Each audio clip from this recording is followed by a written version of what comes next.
¿Crees que conoces a Enrique VIII? ¿El tipo de las 6 esposas que fundó la Iglesia de Inglaterra? Prepárate, porque el verdadero Enrique VIII era tan monstruoso que ningún libro de historia se atreve a contarte la verdad completa. Un rey tan grotescamente obeso que necesitaba dispositivos mecánicos solo para moverse. Un hombre cuyas heridas podridas en las piernas apestaban tan horrible que los sirvientes literalmente huían vomitando. Un gobernante cuyo cuerpo se descomponía tan dramáticamente que su ataúd explotó por los gases de su cadáver. Estás a punto de descubrir las curiosidades más impactantes sobre Enrique VIII que hacen que Game of Thrones parezca un cuento de hadas infantil, desde sus rituales alimentarios bizarros hasta sus medidas de seguridad paranoicas, desde el tratamiento a sus esposas, que fue más allá de simples ejecuciones, hasta la realidad grotesca de sus años finales. Estos son los hechos que cambiarán todo lo que creías saber sobre el rey más infame de Inglaterra. Pero antes de revelarte los secretos más perturbadores que los historiadores prefieren mantener ocultos, necesitas saber algo sobre el cuerpo de Enrique, que era tan repugnante que incluso sus propios médicos se negaban a acercarse. Su nombre era Enrique Tudor, octavo de su nombre, rey de Inglaterra. Pero hacia el final de su vida, era literalmente un cadáver andante. Estamos hablando de un hombre cuyo cuerpo se había vuelto tan grotesco que incluso sus propios sirvientes quedaban traumatizados. La cintura de Enrique medía 54 pulgadas. Para poner eso en perspectiva, eso es más grande de lo que la mayoría de las personas son de altura. Pesaba alrededor de 400 libras en una era cuando el hombre promedio pesaba tal vez 140. Pero aquí está la parte verdaderamente aterrorizante. No era solo obesidad. Sus piernas estaban cubiertas de heridas abiertas supurantes que nunca sanaban. No estamos hablando de pequeños cortes, sino de úlceras masivas que resumaban pus y carne podrida continuamente. El olor era tan abrumador que los cortesanos sostenían pañuelos perfumados en sus rostros al acercarse al rey. Algunos relatos históricos describen el hedor como detectable desde varias habitaciones de distancia. Los sirvientes literalmente sorteaban para determinar quién tenía que ayudar a vestirlo, porque acercarse a esas heridas era considerado una forma de castigo. Mientras Enrique se proclamaba gobernante por derecho divino, su cuerpo lo traicionaba de las maneras más humillantes posibles. No podía controlar sus movimientos intestinales en sus años finales. Los asistentes reales tenían que cargar sillas especiales a donde fuera, porque Enrique apenas podía ir de habitación en habitación sin tener un accidente. Este es el mismo hombre que ejecutaba personas por mirarlo de manera incorrecta. Pero lo más perturbador de todo, los expertos médicos modernos creen que Enrique sufrió una lesión cerebral traumática severa por un accidente de justas en 1536. No fue solo un golpe en la cabeza, estuvo inconsciente durante 2 horas, lo que en términos medievales significaba que estaba prácticamente muerto. La lesión probablemente causó cambios masivos de personalidad, explicando su transformación de un joven rey relativamente normal al monstruo paranoico y lleno de ira de sus años posteriores. Retrocedamos al 1536, el año que cambió todo para Enrique y para Inglaterra, pero no al evento que todos conocen, sino al accidente que los historiadores han minimizado durante siglos. Era 24 de enero, un torneo de justas en Greenwich. Enrique, entonces de 44 años, aún se veía a sí mismo como el atlético joven rey que había sido, pero su cuerpo ya mostraba señales de lo que vendría. Había ganado peso considerable, sus reflejos se habían ralentizado. Su oponente, Henry Norris, cargó hacia él a máxima velocidad. Lo que pasó a continuación fue capturado en múltiples relatos de testigos, pero sus implicaciones han sido subestimadas por la historia tradicional. El caballo de Enrique se derrumbó sobre él. 1000 libras de caballo blindado aplastando a un rey que pesaba ya casi 300 libras. Enrique yació inmóvil durante 2 horas. En la medicina moderna, cualquier pérdida de conciencia de más de 15 minutos indica una lesión cerebral traumática severa. Ana Bolena, entonces embarazada, sufrió un aborto espontáneo por el shock de creer que su esposo había muerto. Pero cuando Enrique despertó, algo fundamental había cambiado. Los cortesanos notaron inmediatamente diferencias en su personalidad, pero las atribuyeron al trauma del accidente. No tenían idea de que estaban presenciando el nacimiento del monstruo en el que se convertiría Enrique. Los cambios comenzaron sutilmente. Dolores de cabeza severos que lo ponían en furias violentas. Cambios de humor dramáticos que pasaban de jovialidad a ira homicida en segundos. Una paranoia creciente que eventualmente consumiría no solo su mente, sino todo su reino. Pero aquí está el foreshadowing que nadie vio venir. Dentro de los meses siguientes al accidente, Enrique comenzó las investigaciones que llevarían a la ejecución de Ana Bolena. La mujer cuyo aborto había sido causado por su accidente se convertiría en su primera víctima real del nuevo Enrique, el Enrique con daño cerebral. Los médicos de la época, por supuesto, no podían diagnosticar lesiones cerebrales traumáticas. Todo lo que sabían era que su rey se estaba volviendo cada vez más impredecible, más violento, más paranoico, y Enrique, que había sido educado para creer en su derecho divino a gobernar, interpretó estos cambios como señales de que Dios lo estaba haciendo más poderoso, más decisivo. La realidad era exactamente lo opuesto. Su cerebro dañado lo estaba convirtiendo en el tirano más peligroso que Europa había visto. Y las piernas de Enrique, lastimadas en ese mismo accidente, nunca sanaron completamente. Lo que comenzó como heridas traumáticas se convirtió en úlceras crónicas que, combinadas con lo que los médicos modernos sospechan era síndrome de Cushing, crearon un ciclo de infección, dolor y deterioro físico que duraría el resto de su vida. Pero el verdadero horror de lo que les esperaba a las mujeres en la vida de Enrique apenas estaba comenzando. El doctor Robert Hutchinson, biógrafo médico de la Universidad de Cambridge y autor de The Last Days of Henry VIII, ha pasado décadas analizando los registros médicos sobrevivientes del reinado de Enrique. Lo que encontramos en los archivos reales es evidencia clara de que Enrique sufría de múltiples condiciones médicas severas que afectaron dramáticamente su personalidad y capacidad de juicio, explica Hutchinson.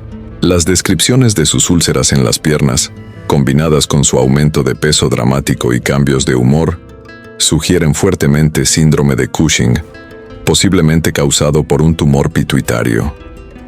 La doctora Kira Kramer, antropóloga médica de la Universidad de Indiana y especialista en medicina Tudor, ha desarrollado teorías revolucionarias sobre la salud de Enrique basadas en análisis forenses modernos. Los registros describen síntomas que son completamente consistentes con lesión cerebral traumática severa, señala Kramer. La pérdida de control de impulsos, la paranoia creciente, los cambios de personalidad dramáticos, todos aparecen después del accidente de 1536. No es coincidencia.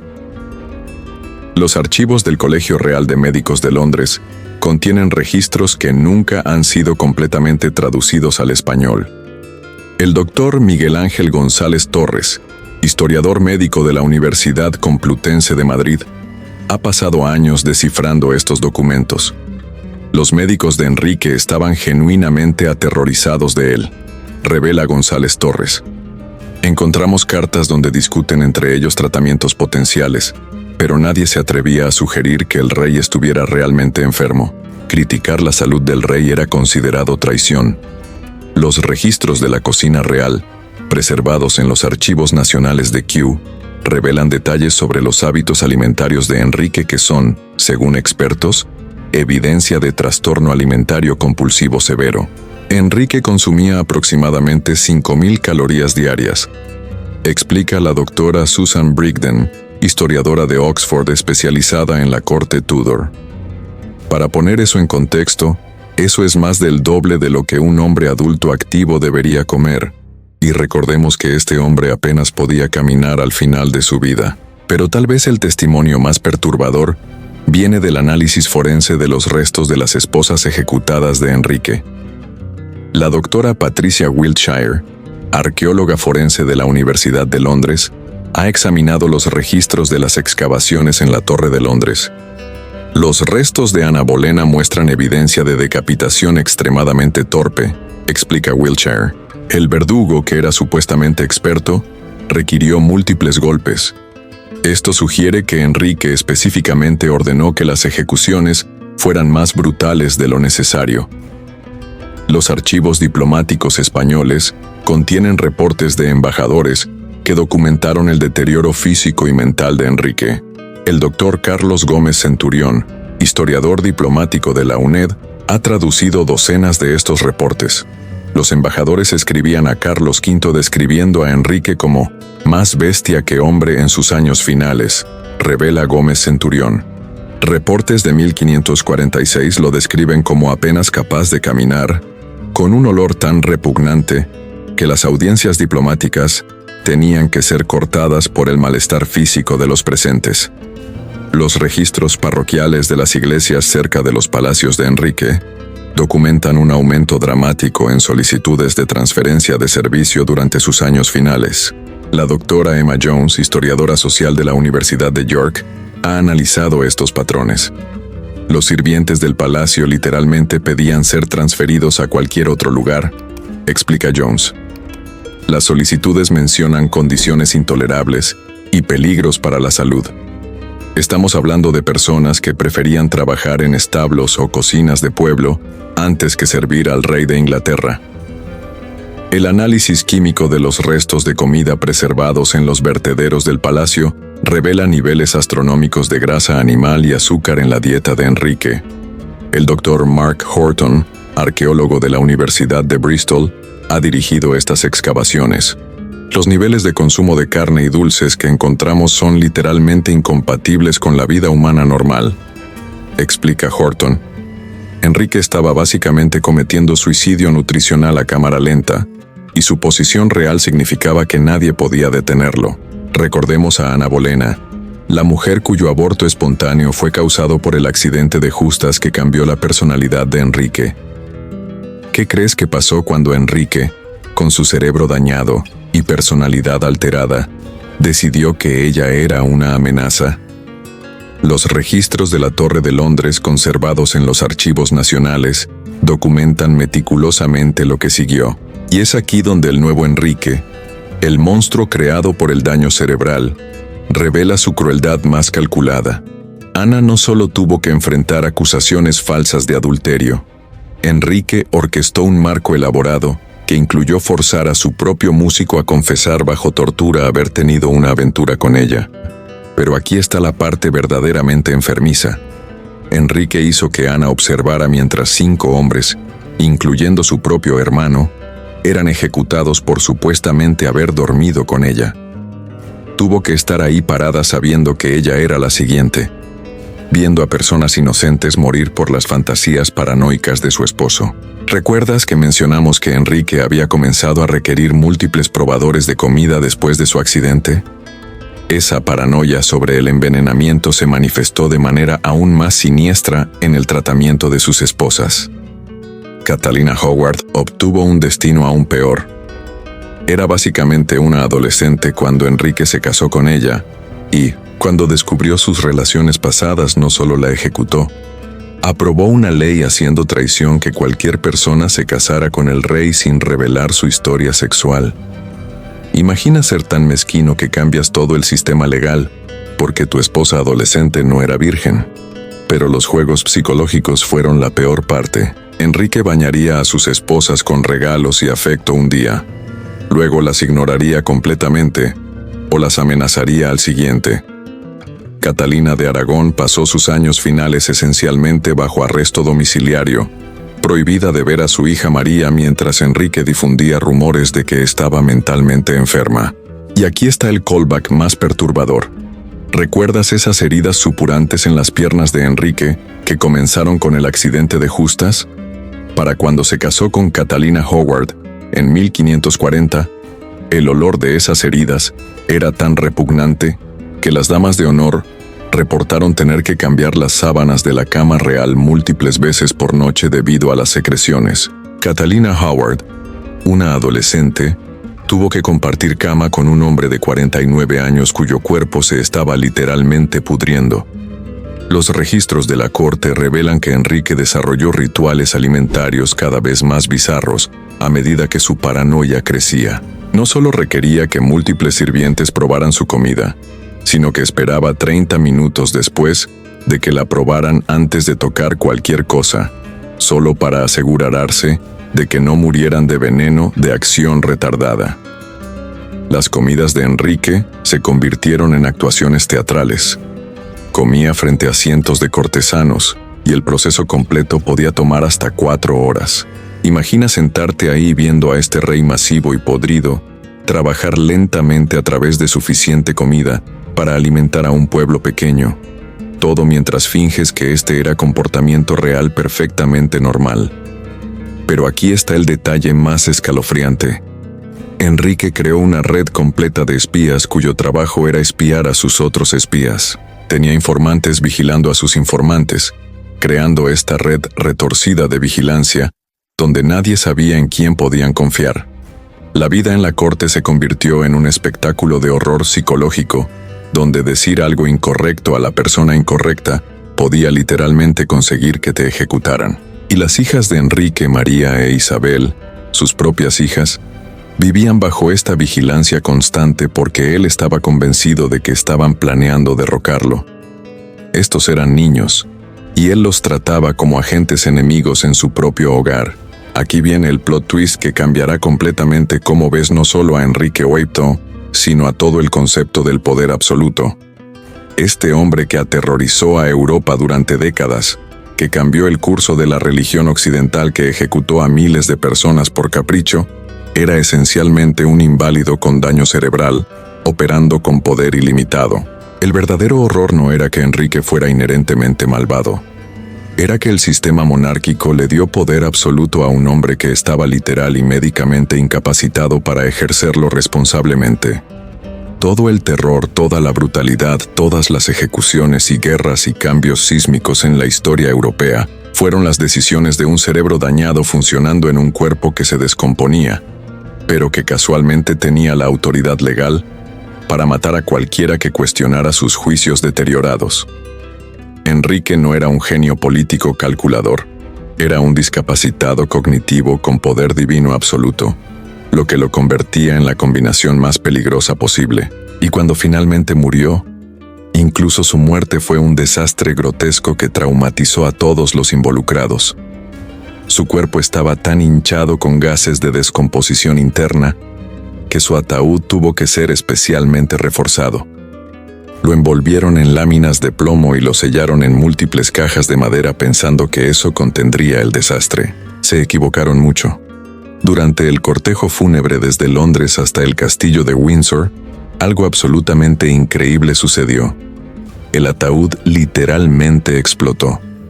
Los gases del cuerpo en descomposición de Enrique acumularon tanta presión que el revestimiento de plomo se reventó, y los restos reales podridos se esparcieron por todo el interior del coche fúnebre. El olor era tan horrible que el cortejo fúnebre tuvo que detenerse mientras los sirvientes limpiaban el desastre con baldes y trapos. Pero aquí está el detalle que te perseguirá en tus sueños. Se reportó que perros fueron vistos lamiendo los restos de Enrique Wayto que se habían filtrado de su ataúd en el camino. El hombre que afirmaba gobernar por derecho divino terminó como comida para perros en una carretera del campo. Incluso su entierro se convirtió en un desastre. Tuvieron que cavar su tumba extra ancha para acomodar el ataúd masivo. Pero el suelo siguió colapsando porque la tierra no podía soportar el peso de todo ese plomo y carne podrida. Tomó múltiples intentos solo conseguir que los restos del rey entraran al suelo y se quedaran ahí. Pero aquí está el cliffhanger final que cambiará cómo ves el poder político para siempre. Si un hombre con daño cerebral severo, obesidad mórbida y múltiples enfermedades mentales podía aterrorizar a Europa durante décadas, simplemente porque nació en la familia correcta, ¿qué dice eso sobre nuestros sistemas de poder actuales? Los líderes modernos pueden no tener heridas supurantes y cerebros dañados por accidentes de justas, pero tienen acceso a armas nucleares, ejércitos tecnológicamente avanzados y sistemas de vigilancia que harían que la red de espías de Enrique parezca amateur. ¿Estamos realmente tan lejos del reino de terror de un inválido cognitivo como pensamos? La próxima vez que veas a políticos modernos tomando decisiones que afectan millones de vidas, recuerda esto. Enrique VIII aterrorizó a Europa mientras literalmente se descomponía vivo, tomando decisiones con un cerebro dañado y un cuerpo que no podía controlar sus propias funciones básicas. Al menos Enrique solo tenía espadas y hachas.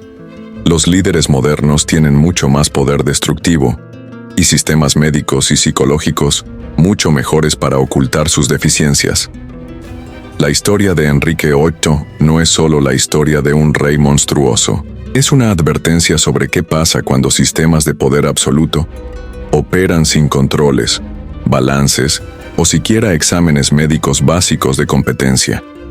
Y si crees que eso es perturbador, espera hasta que descubras lo que los registros médicos reales revelan sobre otros líderes históricos que cambiaron el mundo mientras luchaban contra enfermedades mentales no diagnosticadas y no tratadas. ¿Quieres descubrir más secretos médicos sobre líderes históricos que los libros de texto ocultan deliberadamente?